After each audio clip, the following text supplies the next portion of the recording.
मई 2013 में एरियल कास्ट्रो के पड़ोसी, जो क्लीवलैंड ओहायो के 2207 सेमोर एवेन्यू के निवासी थे, उनके घर के पास से गुजर रहे थे जब उन्होंने किसी को चिल्लाते और मदद की गुहार लगाते हुए सुना।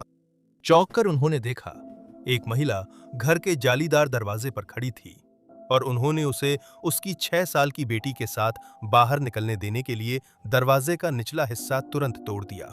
उसने बताया कि उसका नाम अमेंडा बेरी है। वो 2003 में अपने 17वें जन्मदिन से एक दिन पहले लापता हो गई थी और तब से कास्त्रो द्वारा बंधक बनाकर रखी गई थी। और हैरान करने वाली बात यह थी कि वो अकेली नहीं थी। 2 और महिलाएं अभी भी बेसमेंट में फंसी हुई थीं। पड़ोसी चौंक गए जब पता चला कि शांत दिखने वाला कास्त्रो 3 महिलाओं के अपहरण और शोषण में शामिल था, जिनमें से 2 को उसने किशोरी अवस्था में अगवा किया था। हालांकि जैसे जैसे मामला खुलता गया, सवाल बाकी रह गए। एरियल कास्त्रो कौन था और उसे वह दरिंदा किस चीज ने बनाया? इस डॉक्यूमेंट्री में हम इन सवालों और भी बहुत कुछ पर रोशनी डालने का प्रयास करेंगे, जब हम एरियल कास्ट्रो की विकृत मानसिकता की पड़ताल करेंगे।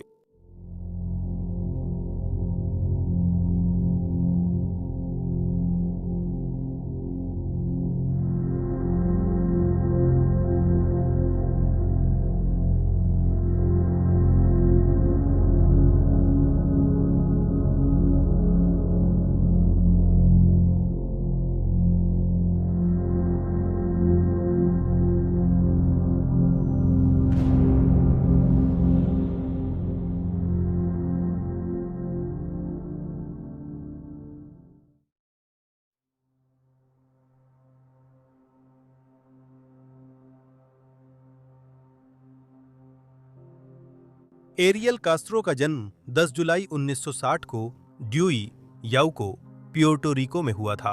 वो 4 बच्चों में तीसरे नंबर पर थे। उनकी एक बड़ी बहन थी, एक बड़े भाई का नाम उनेर था और एक छोटे भाई का नाम पेड्रो था। ड्यूई में जीवन कठिन था। लगभग 50% निवासी गरीबी रेखा से नीचे जीवन यापन कर रहे थे और कास्त्रो परिवार भी इससे अलग नहीं था। बच्चे अपने अमेरिकी हीरोज अक्सर खेल सितारों की नकल करते हुए बड़े हुए, लेकिन कास्त्रो की मुख्य प्रतिभा और रुचि संगीत में थी। उसे परकशन पसंद था। फिर भी वह एक दिन एक बड़ी चमचमाती गिटार पाने का सपना देखता था। अपने प्यूर्टो रिकन सरकारी स्कूल में उसे पढ़ाई में कोई दिलचस्पी नहीं थी और वह एक औसत दर्जे का छात्र था। कास्त्रो का बचपन तब तक काफी सामान्य रहा जब तक वह 10 साल का नहीं हो गया। तभी उसके माता पिता अलग हो गए। 1954 में उसके पिता, जिनका नाम उसके छोटे भाई की तरह ही पेड्रो था, अमेरिका चले गए, जहां वे क्लीवलैंड ओहायो में बस गए और एक सेकंड हैंड कार का शोरूम खोला। पेड्रो ने लिलियन और बच्चों को पूरी तरह नहीं छोड़ा था। कभी कभी वह प्यूर्टो रिको वापस आता था मिलने के लिए, लेकिन दुर्भाग्यवश वह कभी भी सुखद मिलन नहीं होता था। शराब की लत, गरीबी और घरेलू हिंसा के मेल ने लिलियन को यह फैसला लेने पर मजबूर कर दिया कि उसे भी एक नई शुरुआत की जरूरत है। उसने अपने बच्चों के लिए बेहतर जीवन की तलाश की और आखिरकार अपने पति को हमेशा के लिए छोड़ने और अमेरिका जाने का फैसला किया। उसे उम्मीद थी कि उसके बच्चे पिता की गलतियां नहीं दोहराएंगे। पेड्रो ने जवानी में गुंडों से लड़ते हुए मछेटी से हाथ खो दिया था।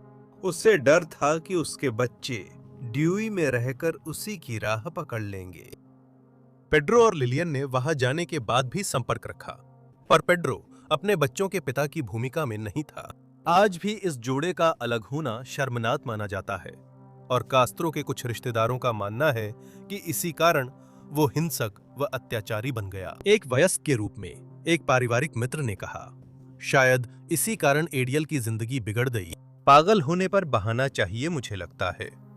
कुछ लोग शराब की बात करते हैं, पर ब्रेकअप से पहले पेड्रो एरियल के अच्छे पिता थे। कास्त्रो के चचेरे भाई ने कहा, हम में से ज्यादातर यहां अच्छे हैं।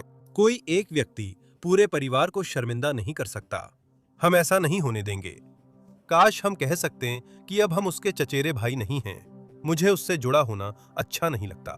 हम अच्छे लोग हैं, भले ही वो बुरा है।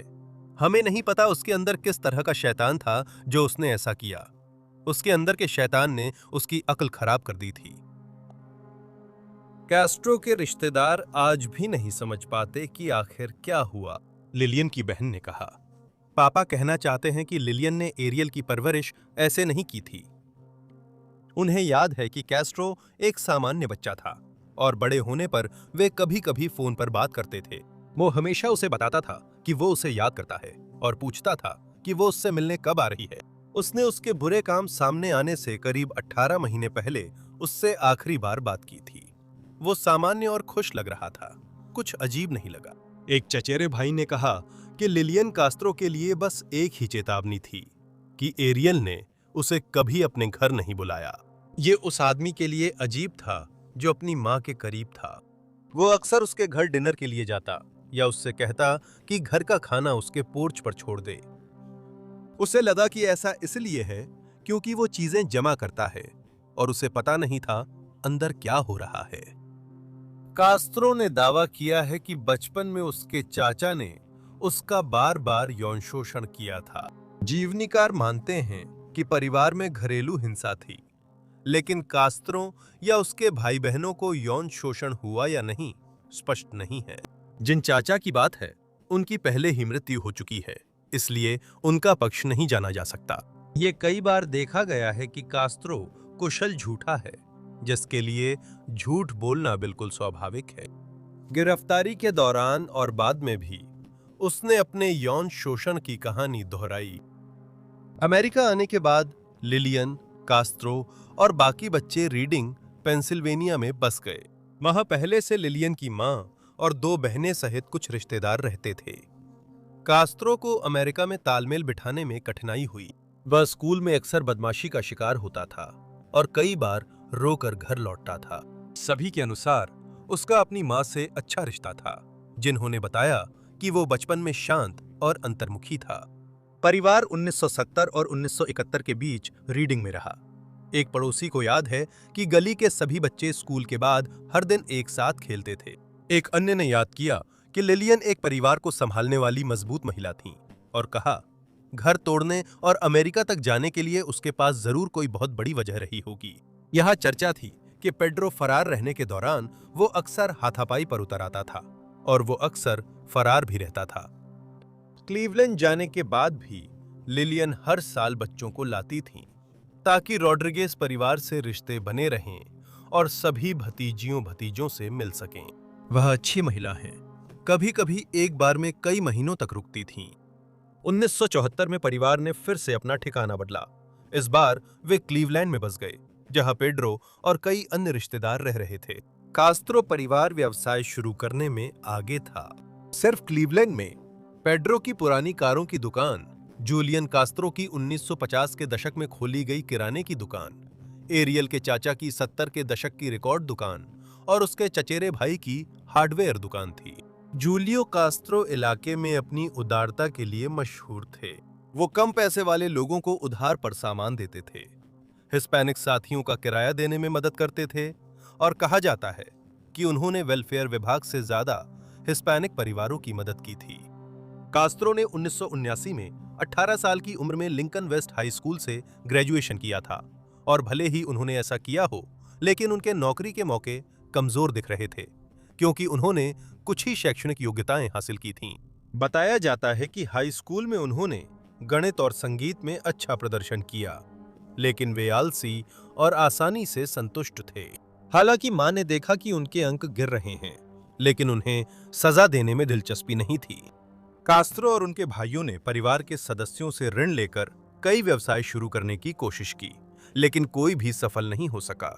इसके बाद उन्होंने विभिन्न नौकरियां की, जिनमें एक सुपरमार्केट में चेकआउट पर काम करना और लेसना प्रोडक्ट्स में ड्रिल प्रेस ऑपरेटर के रूप में काम करना शामिल था। 1984 में उनके पिता का निधन हो गया, जिससे उन्हें $11,000 मिले। अतिरिक्त पैसे मिलने पर कास्त्रो ने अपनी असली रुचि संगीत पर ध्यान दिया। वह इतने प्रतिभाशाली थे कि शहर के शीर्ष 3 लैटिन बास प्लेयर्स में शामिल हो गए। उन्होंने हिस्पैनिक बार और क्लबों में प्रस्तुति दी और अपनी नौकरी के साथ थोड़ा अतिरिक्त पैसा कमा लिया।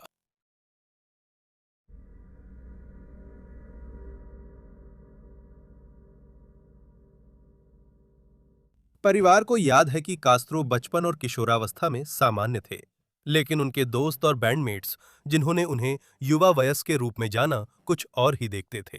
एक गुस्सैल आदमी जिसके दिल में महिलाओं के लिए नफरत थी। उनके एक दोस्त को याद है कि जब वे अपनी शुरुआती 20 की उम्र में थे तो कुछ शनिवार की रातों को वे महिलाएं मिलने की उम्मीद में कुछ ड्रिंक करने बाहर जाया करते थे। एक खास रात को वे दो युवा महिलाओं से मिले और सब कुछ ठीक लग रहा था जब तक कि वे महिलाएं खुद को टॉयलेट जाने के लिए माफी मांगकर वहां से नहीं चली गईं। उस दोस्त ने कहा, मैं एरियल की तरफ मुड़कर कहता हूं, आज कुछ खास नहीं होगा। वह ड्रिंक नीचे रख कर चलने लगता है। मैं उसे पकड़कर पूछता हूं, क्या हो रहा है? वह कहता है, वे लड़कियां चरित्रहीन है डॉन, तुम्हें दिख नहीं रहा? छोटी वेश्या जैसी, बहुत मेकअप किए हैं। मैं घर जा रहा हूं। मुझे लगा वो मजाक कर रहा है। क्या वो किसी नन के साथ बाहर जाना चाहता था? मुझे बहुत शर्मिंदगी हुई। कुछ दिन बाद मैं फिर मिला। उसने और मैंने इसका जिक्र नहीं किया, पर मैं फिर उसके साथ नहीं गई। सैंटोस टीटो डे जीसस, जो जीना डे जीसस के चाचा थे, जो बाद में कास्त्रो के पीड़ितों में से एक बनी, ने याद किया। वो शानदार बैंड प्लेयर था, लेकिन औरतों के मामले में नाकाम था। उसके अंदर औरतों के प्रति ऐसा तिरस्कार था जो कभी-कभी डरावना लगता था। मैं उसे 20 साल से जानता था और कोई लड़की डांस से मना करती तो वो बहुत गुस्सा हो जाता था। वो बार-बार उसके पास वापस जाता था और उससे फिर से पूछता था, और जब वो फिर से मना कर देती थी तो वो वापस लौटे हुए थूकता हुआ जाता था। गालियां, कुतियां, रंडी, इस तरह की बातें। लेकिन वो किसी का इनकार मानता ही नहीं था। टीटो ने यह भी जोड़ा कि कास्त्रो अकेला और घमंडी था, और उसने ये भी बताया कि उसे लगता था कि कास्त्रो का आत्मसम्मान बहुत कम था। उसने कहा, उसके अंदर बहुत गुस्सा था, बहुत ज्यादा, सब कुछ अंदर ही दबा हुआ। मेरा मानना है कि अगर आप सब कुछ जोड़ लें तो वो एक छोटा आदमी था जिसके अंदर सच में बहुत सारी समस्याएं थीं।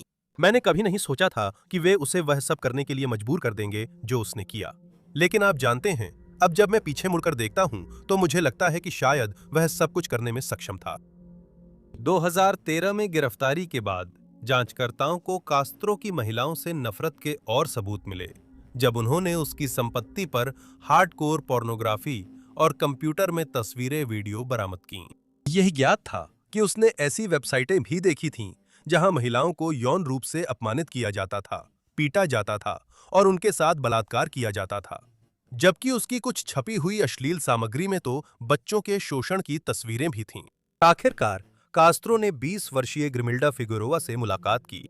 शर्मीली और असहज ग्रिमिल्डा आत्मसम्मान की कमी से जूझती थी और कम उम्र से ही खुद को आकर्षक नहीं मानती थी। वह मानती थी कि उसका परिवार नहीं होगा और उसका सपना अनाथालयों के बच्चों की मदद करना था। वो अपने 5 भाई बहनों के साथ डेवी, प्यूर्टो रिको में जन्मी और 16 साल की उम्र तक वहीं रही। स्कूल में मुश्किलों के कारण वह ग्रेजुएशन से पहले पढ़ाई छोड़ गई, जिससे न डिग्री मिली न करियर के मौके।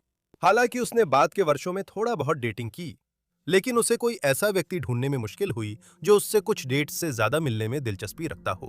उसके परिवार के सदस्यों ने उसे एक ऐसी लड़की के रूप में बताया जो संगीत और खाना बनाने को पसंद करती थी और जो अपने समय और अपने प्यार दोनों में बहुत उदार थी। उन्होंने कहा कि वह दूसरों की भलाई को अपनी भलाई से ऊपर रखती थी और बहुत दयालु और गर्मजोशी से भरी थी। 1980 में ग्रिमिल्डा के पिता ने क्लीवलैंड में नया घर लिया। थोड़ी देर बाद कास्त्रो का परिवार सामने रहने आ गया। उसके प्रियजनों ने याद किया कि उनके रिश्ते में न फूल थे, न मनुहार, न नाटकीय प्रेम घोषणाएं। सब कुछ बहुत साधारण था। ग्रिमिल्डा के साथ ब्रेकअप होने के तुरंत बाद दोनों की मुलाकात हुई थी, जिससे वह दुखी, निराश और असहाय महसूस कर रही थी। 3 दशकों से भी अधिक समय बाद कास्त्रो की गिरफ्तारी तक उनके रिश्ते की असली सच्चाई आम लोगों को पता नहीं चली थी। विशेषज्ञों ने उनके रिश्ते और उस समय कास्त्रो के व्यवहार की घटनाओं को देखा और बताया कि उसमें एक सीरियल अब्यूजर के सभी लक्षण मौजूद थे। वह शारीरिक रूप से हिंसक, नियंत्रित करने वाला, खुद को हकदार समझने वाला, स्वार्थी और घमंडी था। वह महिलाओं से नफरत करता था, उन्हें बेवकूफ और अयोग्य समझता था और सिर्फ सेक्स ऑब्जेक्ट और नौकरानी के रूप में देखता था, इससे ज्यादा कुछ नहीं। वह अपनी पत्नी और बच्चों को लेकर बहुत अधिकार जताता था और अपने अत्याचार को ये कहकर सही ठहराता था कि यही उसका गहरा प्यार जताने का तरीका है। वह बहुत चालाक भी था और अपना ज्यादातर समय दूसरों पर दोष मढ़ने में बिताता था। दोनों का रिश्ता बहुत तेजी से आगे बढ़ा। ग्रिमिल्डा की बहन को याद है कि वे साथ ड्राइव पर गईं और 2 हफ्ते बाद उसके पिता के ऊपर वाले अपार्टमेंट में शिफ्ट हो गईं। उन्होंने थोड़े समय के लिए लिलियन के साथ भी रहा और सभी के अनुसार उनके रिश्ते के पहले साल में किसी भी परिवार को किसी भी तरह के दुर्व्यवहार के बारे में पता नहीं था। 1981 में पहले बच्चे के जन्म के बाद ग्रिमिल्डा ने गहरा ताला आईलाइनर और सिर पर स्कार्फ पहनना शुरू किया, जिससे कैस्ट्रो की चोट के निशान छुप जाते थे। उसके पिता इस्माइल फिगेरोआ ने इलॉन हॉल की किताब captive, one house, 3 women and 10 years in hell में बताया, मैं नाखुश था। वह अक्सर बंद करता था। मैं उस आदमी से डरता था। मुझे पता है उसने मेरी बेटी को पीटा, लेकिन मैं बूढ़ा हूं, इससे ज्यादा कुछ नहीं कर सकता था। एक बार उसने मेरी बेटी को सीढ़ियों से गिरा दिया, जिससे उसकी बांह टूट गई और कंधा अपनी जगह से खिसक गया। ग्रिमिल्डा ने हमें इसमें शामिल न होने को कहा। यह हमारे लिए मुश्किल था, पर उसके लिए ज्यादा। ग्रिमाल्डा की बहन एलिडा, जो उस समय बच्ची थी जब यह रिश्ता शुरू हुआ था, ने भी ऐसे ही भाव व्यक्त किए और जोड़ा, वो उसके लिए एक राक्षस था।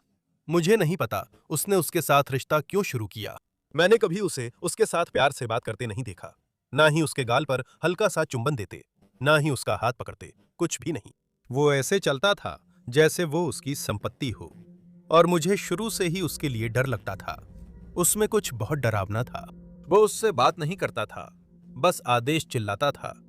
कुछ महीनों में ही वो उस पर पूरी तरह हावी हो गया। आप समझ रहे हैं, बहुत हुक्म चलाने वाला। वो घर में उसकी कैदी बन गई थी। उसके मन में पुराने ख्याल थे कि वो सिर्फ उसकी सेवा और इच्छाएं पूरी करने के लिए है, जबकि वो उसके लिए कुछ नहीं करता था। कास्त्रो अपनी पत्नी को नियंत्रित करता था। वह तय करता था कि वो क्या पहनेगी, और अक्सर उसे पुराने टखनों तक ढके कपड़े पहनने को मजबूर करता था, ताकि कोई उसे वैश्या न समझे। वो ग्रिमिल्डा किससे मिल सकती है, वो टीवी पर क्या देख सकती है, कब घर से बाहर जा सकती है, कहां खरीदारी कर सकती है और क्या खरीद सकती है, इन सब पर भी उसका नियंत्रण था। एलिडा ने कहा, कभी कभी वो घर से ज्यादा दिखता था, पर असल में नीचे ही इंतजार करता था। अगर उसे अपार्टमेंट का दरवाजा खुलने की आवाज आती तो वो तुरंत लौटकर उसे पीटता। बाद में कास्त्रो ने ग्रिमिल्डा को धमकी दी कि अगर वो उसे छोड़ेगी तो मार डालेगा। ये सब उनके रिश्ते के बाद के समय में हुआ, और तब तक वह इतनी थक चुकी थी और अत्याचारों से इतनी टूट चुकी थी कि उसके पास उसकी गिरफ्त से बचने की कोई ताकत नहीं बची थी।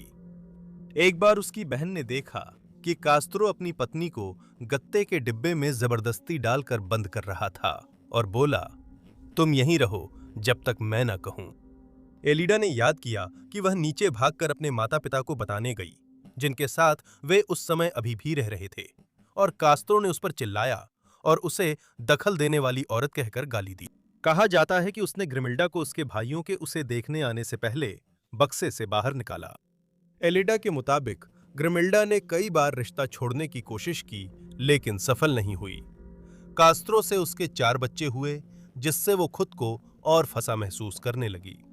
उसके पास न पैसा था, न करियर की संभावना, और उसकी सोच थी कि बच्चों को पिता के बिना नहीं पालना चाहिए। वो इस बात से भी डरती थी कि वो उनके बच्चों को मार डालेगा, क्योंकि उसने कई बार ऐसा करने की धमकी दी थी।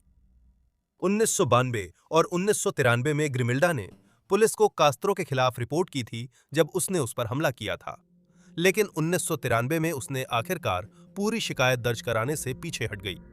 1992 के हमले में उस पर आरोप तब लगा जब शहर के अभियोजक ने बिना ग्रिमिल्डा की अनुमति के घरेलू हिंसा का मामला आगे बढ़ाने योग्य समझा। कास्त्रो ने 28 दिसंबर 1993 को दोषी कबूल किया, लेकिन उसे सिर्फ परिवीक्षा की सजा मिली।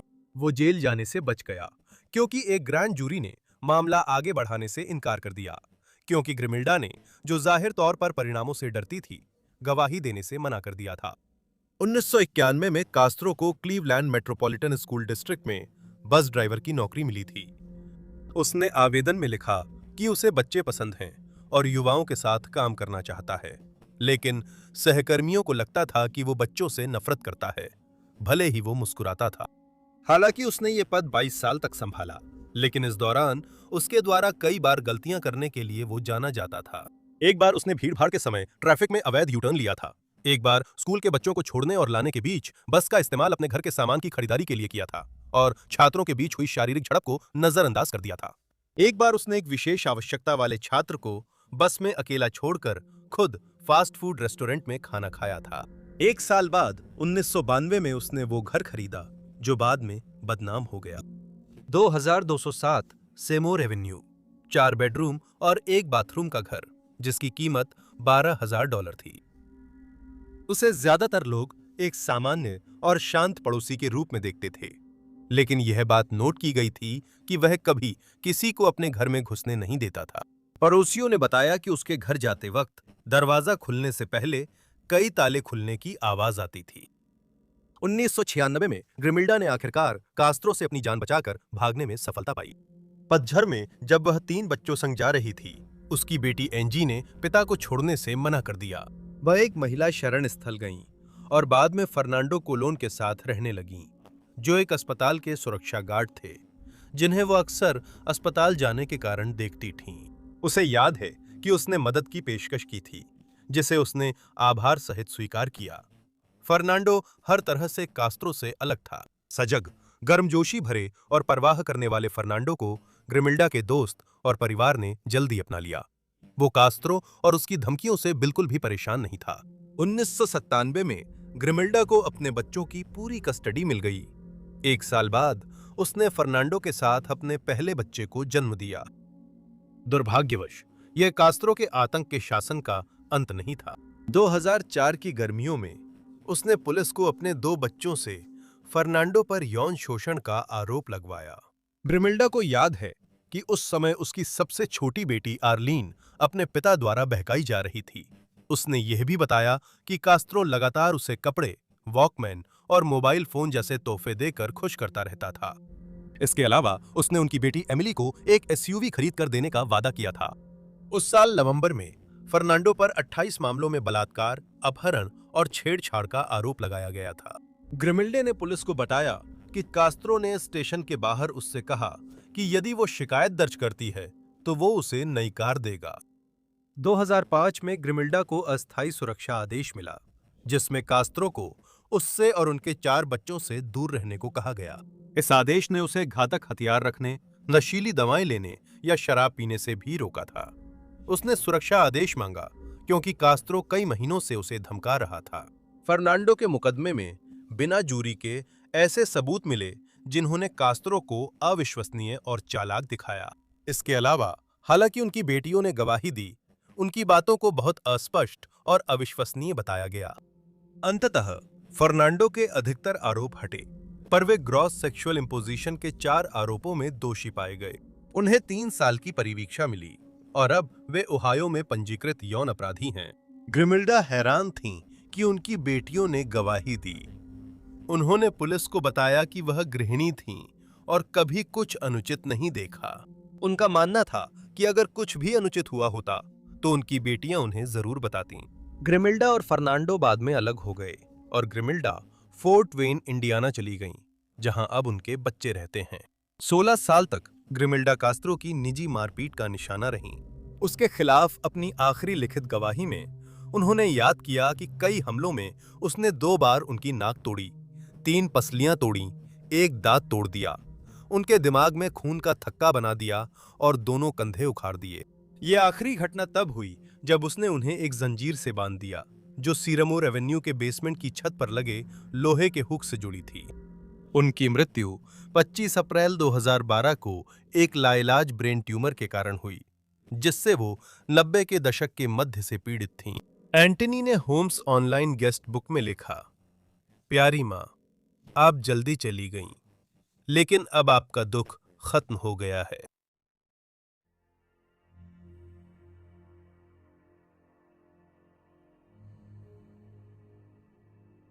22 अगस्त 2002 को 21 वर्षीय मिशेल नाइट अपने बेटे जोई के बारे में चर्चा करने के लिए एक सोशल वर्कर से मिलने जा रही थीं।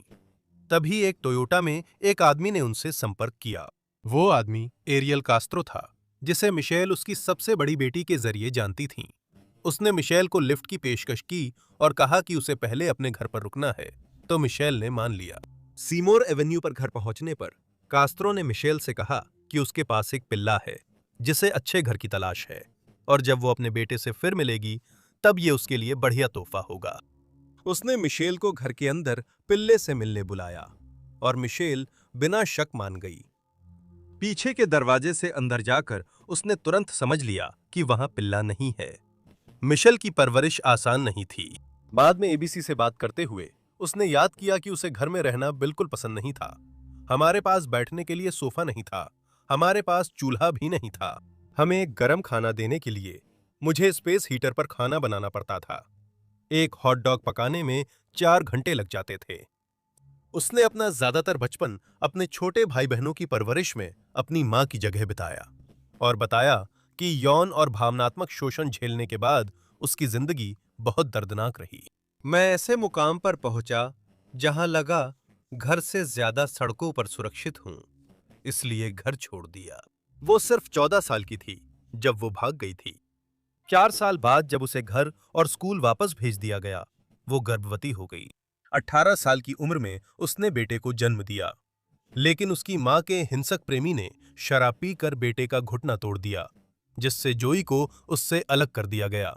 वो अपने प्यारे बच्चे की कस्टडी पाने की कोशिश कर रही थी, तभी कास्त्रो ने उसे निशाना बना लिया। अधिकारियों ने स्वीकार किया कि 21 वर्षीय मिशेल की तलाश में सीमित संसाधनों का उपयोग किया गया था। इसका एक कारण यह था कि वह वयस्क थी, और दूसरा, हालांकि ये कहा नहीं गया, संभवतः उसके लापता होने के समय उसकी परिस्थितियों के कारण। परिवार को लगा वो चली गई है क्योंकि वो कस्टडी की लड़ाई संभाल नहीं पा रही थी, जबकि लापता होने के थोड़े समय बाद जांचकर्ताओं ने उसका नाम national crime information centre database से हटा दिया। हैरानी की बात है कि जिस लंबे समय तक मिशेल अकेली कैद में रही, उस दौरान कास्त्रो की एक गर्लफ्रेंड भी थी। बताया जाता है कि उसने अभियोजकों को बताया कि उनका रिश्ता सामान्य था, और कास्त्रो ने उससे रिश्ता इसलिए तोड़ लिया क्योंकि उसकी पहले से ही बहुत सारी जिम्मेदारियां थीं।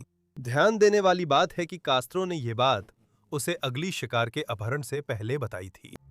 21 अप्रैल 2003 को अपनी 17वीं सालगिरह से ठीक एक दिन पहले अमांडा मैरी बेरी गायब हो गई। उसे आखिरी बार रात करीब 8 बजे सुना गया था, जब उसने अपनी बहन को फोन करके बताया कि वो काम से घर लौटने के लिए लिफ्ट ले रही है।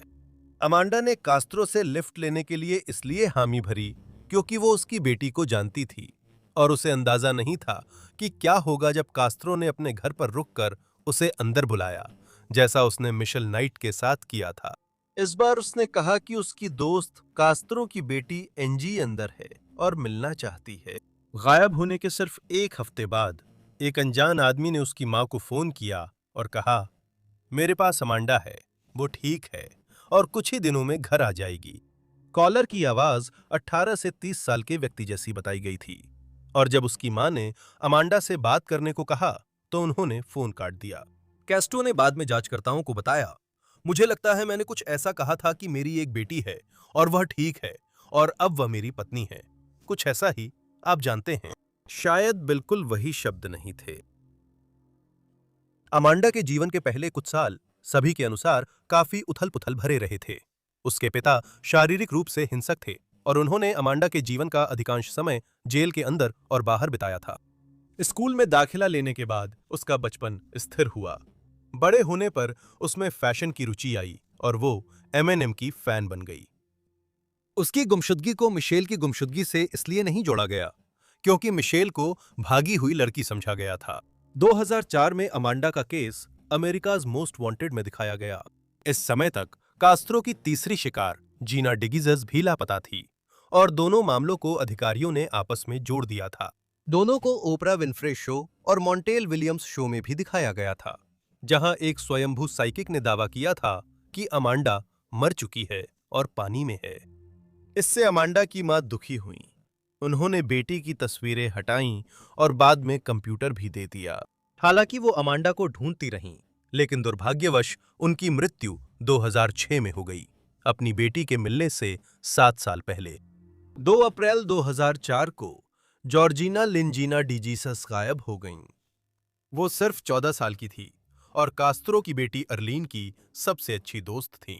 उसे आखिरी बार दोपहर करीब 3 बजे एक पेफोन पर देखा गया था, जब अर्लीन ने अपनी मां को फोन किया और पूछा कि क्या वो जीना के घर जा सकती है, लेकिन ग्रिमिल्डा ने इजाजत नहीं दी, इसलिए दोनों दोस्त अलग हो गए। जीना को जल्दी ही एहसास हुआ कि उसके पास बस का किराया देने के लिए पर्याप्त पैसे नहीं हैं। लेकिन कुछ ही पलों बाद कास्त्रो उसके पास आकर रुका और उसे लिफ्ट देने की पेशकश की, ये कहते हुए कि वो अर्लीन को ढूंढ रहा है। उसने कहा कि वह उसे घर छोड़ देगा, पर पहले अपने घर रुकेगा। जीना के गायब होने के 1 साल बाद एफबीआई ने एक संदिग्ध पुरुष का स्केच और विवरण जारी किया।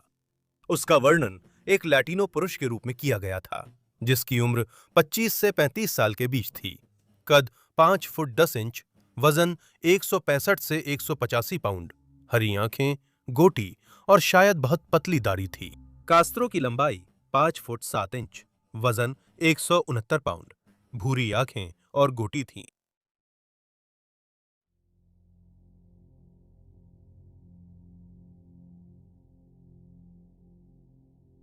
घर में घुसते ही मिशेल नाइट को पीटा गया और पहली मंजिल पर घसीटकर ले जाया गया, और वह घर आगे चलकर उसकी जेल बन गया।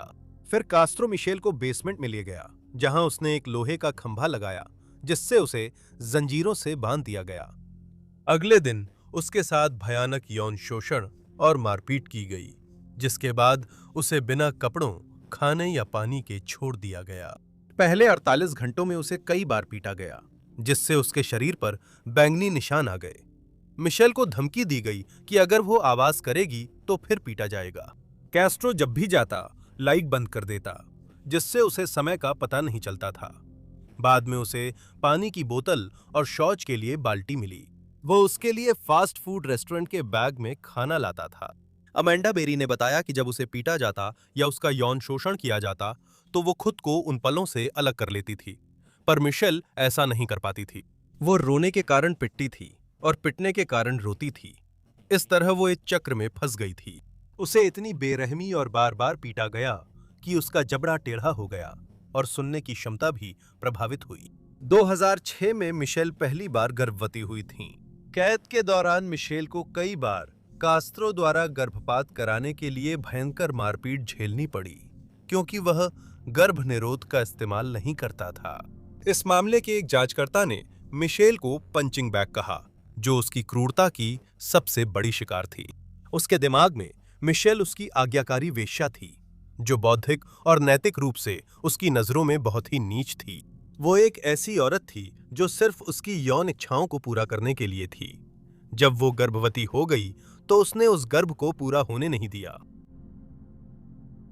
जब अमांडा का 2003 में अपहरण हुआ तो उसने पहली ही रात भागने की कोशिश की, लेकिन कास्त्रो ने तुरंत उसे पीटा और जंजीरों से बांध दिया। मिशेल की तरह उसे भी बेसमेंट में घसीटकर लोहे के खंभे से बांधकर यौन शोषण किया गया। एक बार अमांडा ने विरोध किया। जवाब में कास्त्रो ने उसकी गर्दन पर केबल लपेटी और कहा, मुझसे लड़ो तो मैं तब तक खींचूंगा जब तक आंखों से खून न निकलने लगे। उसने संघर्ष बंद कर दिया। कहा जाता है कि अमांडा को मिशेल की तरह नहीं पीटा गया, लेकिन बाकी मामलों में उसी तरह का दुर्व्यवहार हुआ। उसके साथ दिन में कई बार बलात्कार किया गया। उसे मुश्किल से खाना दिया जाता था और अपनी ही गंदगी में रहने के लिए मजबूर किया गया। अभियोजकों ने कहा वो तापमान और खाने पीने की आपूर्ति नियंत्रित करता था और सजा के लिए बेसमेंट की ठंड या अटारी की गर्मी का उपयोग करता था। आरोपी के पास एक बंदूक थी और उसने धमकी दी थी कि अगर वे कभी भागने की कोशिश करेंगे तो वह उन्हें गोली मार देगा। कास्त्रो कभी-कभी ताले हटा देता था, लेकिन उसने पीड़ितों को इतना डरा दिया था कि वे उसकी बात मानते और भागने या मदद नहीं मांगते थे। शुरुआत में महिलाओं को बात करने की अनुमति नहीं थी, लेकिन अंधेरे में और दिन के समय जब कास्त्रो घर पर नहीं होता था, वे एक दूसरे से फुसफुसाकर बात कर लेती थीं। उन्हें नुकीली चीजें नहीं मिलती थीं, बस प्लास्टिक चम्मच काटे दिए जाते थे। अमांडा ने कास्त्रो से पूछा था कि वो उनके और बाकी महिलाओं के साथ क्या कर रहा है। उसने जवाब दिया, तुम यहाँ रहना चाहती हो, तुम खुद यहाँ आई हो, अब तुम मेरी हो, यही तुम्हारा चुनाव है और तुम्हें बस इतना ही जानना है। वो बार बार अपने हर अफरत से कहता था कि उसके सिवा कोई उनकी परवाह नहीं करता। जब जीना को लाया गया तो उसे मिशेल के पास फेंक दिया गया, जो अक्सर उस छोटी लड़की को कास्त्रो के घिनौने तरीकों से बचाने की कोशिश करती थी। हालांकि अगर उसे बुरा असर डालने वाली समझा जाता तो उसे और भी यौन उत्पीड़न का शिकार होना पड़ता था। हालांकि जीना के साथ बलात्कार हुआ, उसने अधिकारियों को बताया कि उसे नहीं लगता कि वो कभी गर्भवती हुई थी। हालांकि अमेंडा 2006 में 20 साल की उम्र में गर्भवती हो गई थी। उसने क्रिसमस पर बच्चे को जन्म दिया और कास्त्रो ने मिशेल को डिलीवरी में मदद करने का आदेश दिया, ये कहते हुए अगर बच्चा जिंदा नहीं रहा तो वो उसे मार देगा। जन्म घर में छोटे फुलाए स्विमिंग पूल में हुआ, बिना किसी मेडिकल प्रोफेशनल के। एक वक्त बच्ची की सांसें थम गईं, पर मिशेल ने उसे बचा लिया। जब तीनों महिलाएं घर से बाहर नहीं जा सकती थीं, कास्त्रो कभी-कभी अमांडा की बेटी जॉसलीन को बाहर ले जाता था। उस छोटी बच्ची ने उसे डैडी कहा और उसकी मां लिलियन को दादी कहा। 2013 में उसने अपनी एक बड़ी बेटी को जॉसलीन की एक तस्वीर दिखाई और दावा किया कि वो उसकी गर्लफ्रेंड के पिछले रिश्ते से हुई बेटी है। हालांकि उसने दूसरों से कहा कि वो उसकी पोती है। कैद में रहते हुए जोसलीन को औपचारिक शिक्षा नहीं मिली, लेकिन अमांडा की कोशिशों की वजह से वो पढ़ना और लिखना सीखने में सफल रही। अधिकारियों को कभी भी कास्त्रो पर इन तीन महिलाओं की गुमशुदगी में शामिल होने का शक नहीं हुआ और 2002 से 2013 के बीच वे सिर्फ एक बार उससे एक असंबंधित घटना के बारे में बात करने गए थे। उस समय कास्त्रो घर पर नहीं था। पुलिस ने बाद में किसी और जगह उससे संपर्क किया। हालांकि पड़ोसियों का दावा है कि उन्होंने पुलिस को संदिग्ध गतिविधियों की सूचना दी थी, लेकिन कानून प्रवर्तन अधिकारियों का कहना है कि उनके पास ऐसी किसी भी कॉल का कोई रिकॉर्ड नहीं है। कास्त्रो के सबसे बड़े बच्चे एंथनी ने कहा कि उसने घर में कई बंद दरवाजे देखे, लेकिन इस पर ज्यादा ध्यान नहीं दिया। उस समय उसका अपने पिता के साथ रिश्ता पहले से ही तनावपूर्ण था और वो शायद ही कभी मिलने जाता था। जब भी वो उनसे मिलता था तो आमतौर पर एक बार में लगभग 20 मिनट के लिए ही मिलता था। महिला के भागने से 3 हफ्ते पहले कास्त्रो ने एंथनी से पूछा था कि क्या अमांडा बेरी कभी मिल पाएगी। एंथनी ने कहा शायद वह मर चुकी है, तो उसके पिता बोले सच में? तुम्हें ऐसा लगता है? एलए के एक मनोचिकित्सक, जिन्होंने ट्रू क्राइम लेखक एलन हॉल से संपर्क पर नाम न बताने को कहा, ने कास्त्रो की 3 पीड़िताओं पर यह टिप्पणी की। मैं कहूंगा कि हरेक की एक अलग भूमिका थी। मिशेल नाइट दुर्भाग्यशाली सिंड्रेला थी। मीडिया ने उन्हें पंचिंग बैग भी कहा है। एक अविवाहित मां, उसने अपने दिमाग में उसे वेश्या से थोड़ा ही बेहतर समझा होगा। हालांकि अमांडा बेरी पूरी तरह से अलग थी। हालांकि बाकी सबकी तरह उसके साथ बलात्कार और दुर्व्यवहार हुआ, फिर भी उसने उसे सबसे ऊपर रखा और अपनी संतान के योग्य समझा। असल में वही थी जिसे गर्भावस्था पूरी कर बच्चे को जन्म देने दिया गया। तीसरी बंदी जीना ने शायद 2 में से कोई एक भूमिका निभाई हो, एक और बेटी की भूमिका। भले ही उसने उसके साथ बलात्कार किया, या शायद उसकी योजना में वो वही थी जिसे वो तब तक रखता अगर बाकी दोनों उसकी नजर में बेकार हो जाती।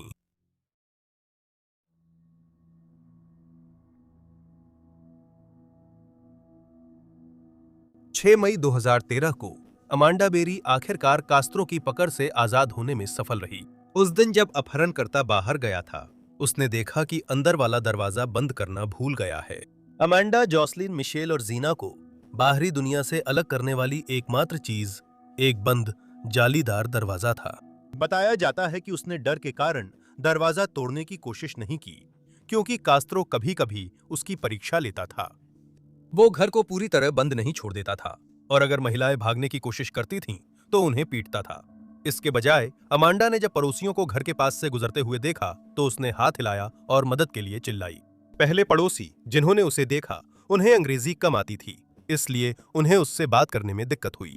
एक पड़ोसी ने शोर सुनकर देखा।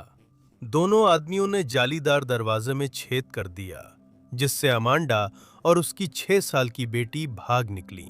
उसने बताया कि उन्हें जबरन घर में रखा गया और 2 महिलाएं अभी भी अंदर थीं। एक पड़ोसी ने अमांडा को फोन इस्तेमाल करने दिया। मेरी मदद करो, मैं अमांडा बेरी हूँ। पुलिस, फायर ब्रिगेड या एम्बुलेंस चाहिए? मुझे पुलिस चाहिए। ठीक है, वहाँ क्या हो रहा है? मुझे अगवा कर लिया गया था और मैं 10 साल से लापता थी और अब मैं यहाँ हूँ। अब मैं आजाद हूँ। अधिकारियों ने जल्द ही घटनास्थल पहुंचकर कास्त्रो के घर में पहचान बताते हुए प्रवेश किया। मिशेल ने कहा कि उसने हॉलवे में झांका और फिर एक अधिकारी की बाहों में कूदकर बार-बार कहा, आपने मुझे बचा लिया। तीनों महिलाओं को जॉसलिन के साथ मेडिकल जांच के लिए ले जाया गया। सभी को उसी दिन छोड़ दिया गया, सिवाय मिशेल के, जिन्हें 4 दिन बाद छोड़ा गया। कास्त्रो को बाद में एक स्थानीय मैकडॉनल्ड्स में गिरफ्तार किया गया।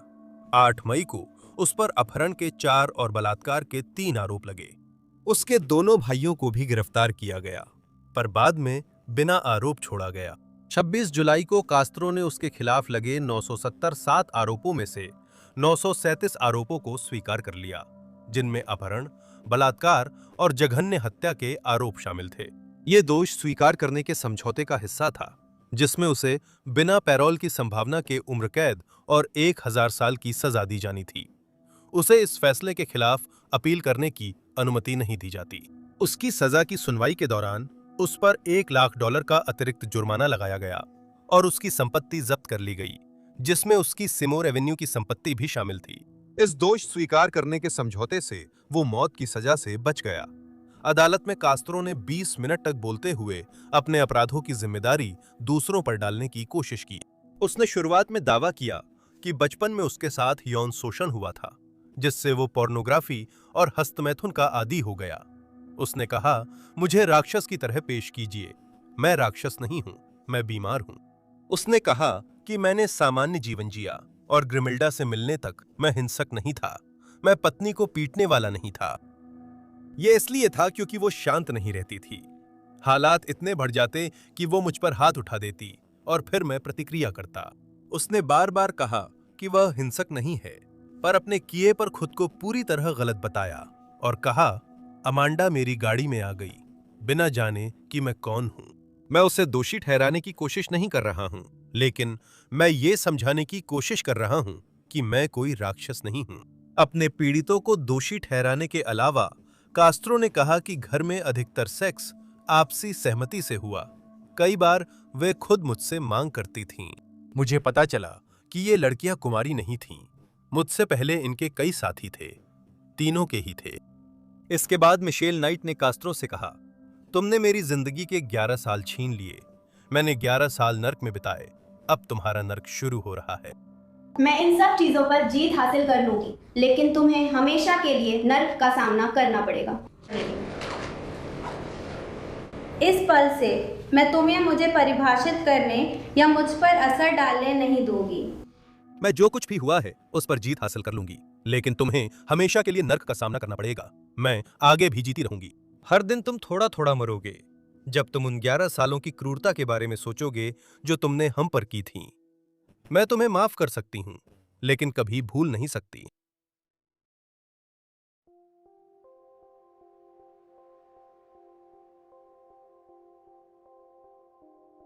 7 अगस्त 2013 को 2207 सिमोर एवेन्यू को ध्वस्त कर दिया गया था।